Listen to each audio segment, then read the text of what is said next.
सणवार म्हटलं की पुरणपोळी तर आलीच आणि पुरणपोळी करायची म्हटलं की 3-4 तास सहज जातात मैत्रिणींनो. तर मी आज जी पद्धत तुम्हाला सांगणार आहे पुरणपोळी करायची, कोणत्याही प्रकारे आपल्याला पुरण वाटायचं नाही किंवा पुरण यंत्राचा वापर करायचा नाही. अगदी साधी व सोपी पद्धत आहे. तर चला मैत्रिणींनो, मी आज तुम्हाला पुरण न वाटता पुरणपोळी कशी बनवायची ही रेसिपी दाखवणार आहे.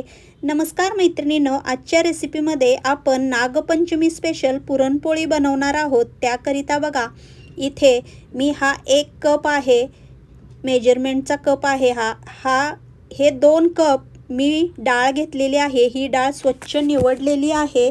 आता आपण या कुकरमध्ये ही डाळ ओतून घेऊयात. 2 कप डाळ घेतलेली आहे. आता आपल्याला ही डाळ स्वच्छ धुवून घ्यायची आहे 5 ते 6 पाण्याने. आणि त्याच्यानंतर इथे बघा, डाळ पटकन शिजावी आणि चांगली गिरगिरीत शिजावी त्याकरिता हे आपण जे कोणते खाद्यतेल वापरतो ते टाकून आपल्याला 3 ते 4 शिट्ट्या काढून घ्यायच्या आहेत. आता बघा, कुकर होतोय तोपर्यंत आपण इथे पीठ मळून घेऊयात. तर इथे बघा, मला जेवढ्या पोळ्या लाटायच्या आहेत तेवढं पीठ घेतलेलं आहे. त्याच्यामध्ये थोडीशी हळद घालायची, चवीप्रमाणे मीठ घालायचं आणि अगदी मऊसूत हे पीठ मळून घ्यायचं. ज्या पद्धतीने आपण चपातीला पीठ मळतो तसंच पीठ मळायचं. तर तुम्ही इथे बघू शकता, मस्त पुरणपोळ्या होतात. कुठूनही पोळी तुटत नाही किंवा फाटत नाही. अगदी छान मऊ लुसलुशीत होतात. तर बघा, मी आता पीठ मळून ठेवलेलं आहे. आता 15 मिनिटाकरता याला भिजण्यासाठी ठेवून देऊयात. तोपर्यंत इकडे बघू शकता तुम्ही, डाळ शिजलेली आहे. आपल्याला येळवणी काढून घ्यायची आहे. त्याकरिता बघा, खाली मी एक भांडं ठेवलेलं आहे आणि त्याच्यावरती ही चाळण ठेवून या पद्धतीने आपल्याला येळवणी सगळी काढून घ्यायची आहे.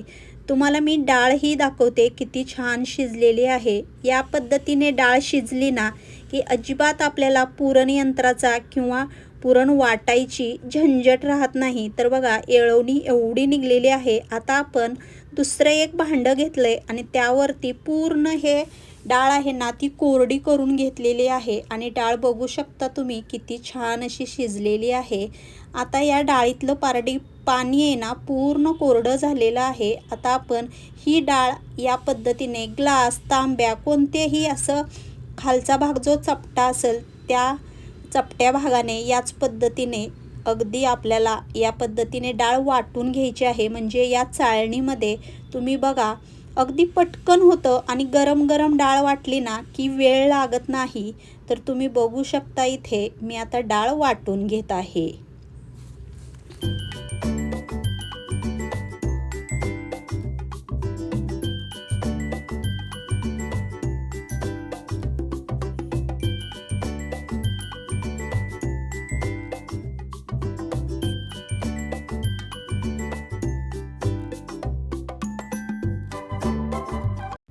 तर आता बघा, ही डाळ माझी छान अशी वाटून झालेली आहे. तुम्ही बघा किती बारीक झालेली आहे आणि याच पद्धतीने डाळ वाटून घ्यायची. आता बघा, इथे मी 1 पाव गूळ घेतलेला आहे. आता आपण लगेच पुरण करायला घेऊयात. गॅसवरती तीच कढई ठेवलेली आहे जी डाळ वाटायला घेतली होती आणि अगदी बारीक गॅस आहे. त्याच्यामध्ये हा 1 पाव गूळ घालून घेऊयात. तर तुम्ही बघू शकता, इथे अगदी मंद गॅस केलेला आहे, कारण गॅस अजिबात फास्ट करायचं नाही. सुरुवातीला हा गॅस ज्यावेळेस आपण ही प्रोसेस करतो त्यावेळेस मंदच गॅस असावा. तर आता काय होईल मैत्रिणींनो, की जी डाळ आहे आणि आपण आता गूळ घातलेला आहे त्या वाटलेल्या डाळीत, तर सगळं हे पुरण आहे ते अगदी पातळ होणार आहे. जसं गूळ विरघळत जाईल तसं पुरण पातळ होतं. ह्याच्यामध्ये मी थोडीशी विलायची पूड घालून घेते. तर इथे बघू शकता, आवडीप्रमाणे घाला. विलायची पूड, बडीशेप किंवा सुंठ पूड घातली तरी चालते. मी इथे विलायची पूड घालून घेतलेली आहे. आणि अजिबात उलटणं जे आहे ते थांबवायचं नाही, कारण ही वाटलेली डाळ आहे त्यामुळं लगेच खाली लागू शकते. त्यामुळे बघू शकता इथे याच पद्धतीने सतत हलवत राहायचं जोपर्यंत डाळ घट्ट होत नाही तोपर्यंत. तर बघा किती पुरण पातळ झालेलं आहे, तुम्ही बघू शकता. आता आपल्याला हे पूर्ण पुरण घट्ट करून घ्यायचं आहे. तर बघू शकता इथे मैत्रिणींनो, पुरण अगदी घट्ट झालेला आहे आणि त्या पुरणाचा गोळा झालेला आहे. तर बघा इथे तुम्हाला मी दाखवते, अगदी या उलतण्यावरती पूर्ण सगळं पुरण बसतंय आणि जो कोण तुम्ही हलवायला जे उलतणं डाव घेतला असेल तोही याच्यामध्ये सरळ असा बसला पाहिजे, म्हणजे रुतला पाहिजे, तेव्हा आपलं पुरण तयार होतं. हे पुरण आता तयार आहे. तुम्हाला बघा मी उलतणही याच्यामध्ये रोवून दाखवलेलं आहे. बघू शकता अजिबात उलतण हलत नाही. याचाच अर्थ आपलं पुरण अगदी 100% तयार आहे. तर चला आता मी हे पुरण गार करण्याकरता काढून घेते. आता मी या प्लेटमध्ये पुरण सगळं थंड होण्याकरिता काढून घेते. तर इथे बघा अगदी अजिबात डाळीचा कणही राहिलेला नाही. इतकी छान आपली ही डाळ बारीक झालेली आहे, म्हणजे पुरण झालेलं आहे. कोणतीही झंझट नाही, वेळ लागत नाही, पटकन होते मैत्रिणींनो. तर तुम्ही नक्की या पद्धतीने उद्या तुम्ही पोळ्या बनवून बघा. आता आपलं पुरण थंड होतंय. तर इथे बघा पूर्ण पुरण थंड झालेलं आहे. तुम्हाला मी याचा आता गोळा बनवून दाखवते. तर बघा इथे पुरण अगदी घट्ट झालं पाहिजे. जर पुरण पातळ झालं ना मैत्रिणींनो, तर पोळी अजिबात येत नाही, म्हणजे पुरण धरतच नाही, ते सुटून पोळ्या फुटतात. तर इथे बघा हे पीठ तयार आहे. चला आता पटकन गोळा करून घेऊयात आणि पोळी लाटायला घेऊयात. तुम्हाला तुमच्या घरामध्ये छोट्या मोठ्या कशा पोळ्या लागत असतील त्या पद्धतीने तुम्ही लाटून घेऊ शकता. तर इथे बघा मी गुबगुबीत अगदी टुमटुमीत फुगतात या पद्धतीने तुम्ही जर पोळ्या केल्या तर मी मोठा गोळा घेतलेला आहे आणि गोळा छोटा आणि पुरण भरपूर असं घ्यायचं, म्हणजे गुबगुबीत पोळी होती आणि टुमटुमीत फुगती. तुम्ही बघू शकता मी पुरणाचा गोळा जास्त घेतलेला आहे आणि पिठाचा गोळा बारीक घेतलेला आहे. आता आपण या पद्धतीने याच्यामध्ये पुरण भरून घेऊयात.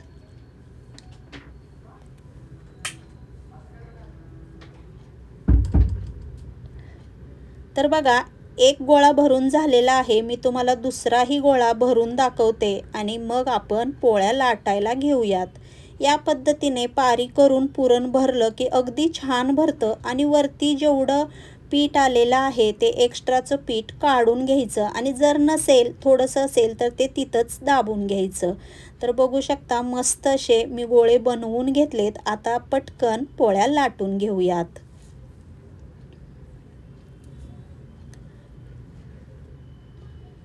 आता हा गोळा पिठामध्ये घोळवून आपल्याला या पद्धतीने थोडंसं हाताने असं पुरण आतमध्ये गोळा जो आहे पुरणाचा तो असा पसरून घ्यायचा आणि आता आपल्याला लाटायला घ्यायची आहे पोळी.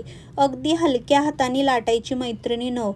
पोळी लाटायला काय खूप वेळ लागत नाही. 3-4 वेळा लाटणं फिरवलं की आपली पुरणपोळी तयार होते. तुम्ही इथे बघू शकता किती छान आणि मस्त अशी पोळी आपली आता तयार होत आहे. काठ लाटून घ्यायचे. काठामध्ये जाड पोळी झाली तर ते दिसायला पण छान दिसत नाही आणि भाजत पण नाही व्यवस्थित. त्यामुळं काठ आहेत ना, जेवढे आपल्याला पातळ लाटता येईल तेवढे लाटून घ्यायचे. तर बघा अगदी पळपट भरून मोठी लाट तवा भरून पोळी होते ही.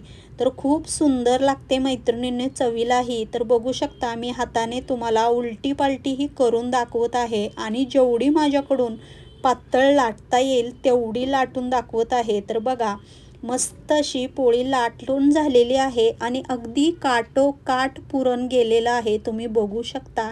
चला आता तवा गरम झालेला आहे. तव्यावरती साजूक तूप टाकून घेऊयात आणि आता आपण पोळी टाकून घेऊयात याच्यावरती. तवा छान तापलेला पाहिजे. अगदी जास्त पण तापलेला नसावा किंवा अगदी कमी तापलेलाही नसावा. तवा छान तापला की पोळी पटकन भाजते. तर बघा मैत्रिणींनो इथं लगेच पोळीला पहिल्या बाजूने कशी कसा कलर आलेला आहे, खूप सुंदर होते मैत्रिणींनो ही पोळी. तर बघू शकता आणि फुगायला सुरुवात झालेली आहे पोळी. टुमटुमीत अशी फुगते आणि खायला खूप सुंदर लागते. तुम्ही अगदी गरम गरम पोळी तुपासोबत खाऊ शकता किंवा दुधासोबत खाऊ शकता. कोणी कोणी येळवणीच्या आमटीसोबत खातं. तर बघू शकता मस्त टुमटुमीत आता ही पोळी फुगलेली आहे. तर बघा दुसऱ्या बाजूनेही मी तूप लावून घेते. तुम्हाला जर तूप आवडत नसेल तर तुम्ही तुपाऐवजी तेलाचा वापर केलात तरी चालेल. तर बघू शकता कलरही किती छान आलेला आहे. अगदी टुमटुमीत फुगलेली आहे पोळी. आता अगदी 2 वेळा आपण हलकं हलकं असं भाजून घ्यायचं आहे. पोळीला जास्त पण डाग नाही पाडायचे. अगदी ही प्रोसेस जी भाजण्याची आहे ती फास्ट गॅसवरती आपल्याला करायची आहे मैत्रिणींनो. तर बघू शकता किती छान अशी आपली पोळी भाजत आहे. तुम्ही याच पद्धतीने नक्की करून बघा मैत्रिणींनो. अजिबात पुरण करायला किंवा पोळ्यांचा पूर्ण स्वयंपाक करायला वेळ लागत नाही. 5 ते 6 लोकांचा स्वयंपाक अगदी तासाभरात होऊन जातो आणि पुरण करायचं किंवा पुरण यंत्रात पुरण बनवायचं किंवा पुरण वाटायचं टेन्शनही राहत नाही. तर इथे बघा मी आता एक पोळी काढून घेतलेली आहे आणि दुसरी तव्यामध्ये टाकून घेतलेली आहे. तर बघू शकता इथे दुसरी ही पोळी अगदी टुमटुमीत फुगते मैत्रिणींनो. तुम्ही या पद्धतीने नक्की पोळ्या करून बघा. आणि माझी जर रेसिपी तुम्हाला आवडली तर प्लीज व्हिडिओला लाईक करा, शेअर करा आणि सबस्क्राईब करायला विसरू नका. आणि जरी रेसिपी माझी नाही आवडली ना मैत्रिणींनो तरी डिसलाईक केलं तरी चालेल.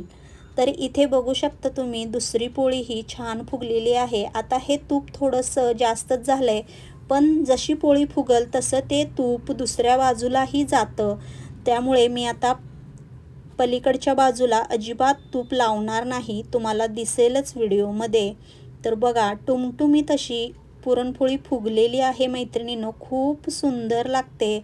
अगदी तोंडात टाकताच विरघळते. इतकी छान पोळी होते मैत्रिणींनो. तर तुम्ही नक्की ही रेसिपी करून बघा. तर इथे बघा आता दुसरी पोळी ही आपली तयार आहे.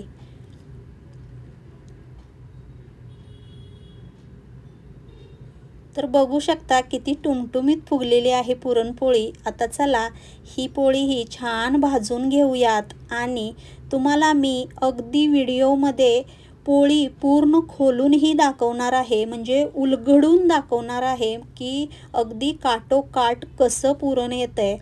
तर बघू शकता इथे ही पोळी ही छान भाजलेली आहे. आता ही पोळी पण मी काढून घेते. तर बघू शकता कलर ही पोळ्यांचा किती छान आलेला आहे.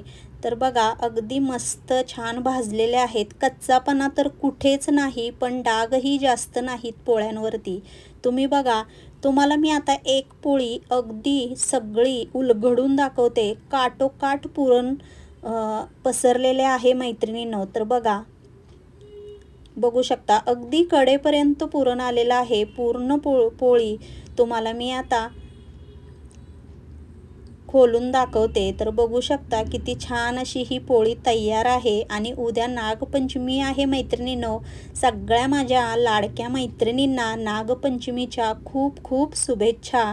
आणि रेसिपी माझी जर तुम्हाला आवडली तर प्लीज व्हिडिओ शेअर करा. शेअर करायला अजिबात विसरू नका. तर बघू शकता मस्त गुबगुबीत आणि टुमदार अशा फुगलेल्या पुरणपोळ्या या तयार आहेत. कशी वाटली रेसिपी मैत्रिणींनो नक्की कमेंटमध्ये सांगा. धन्यवाद.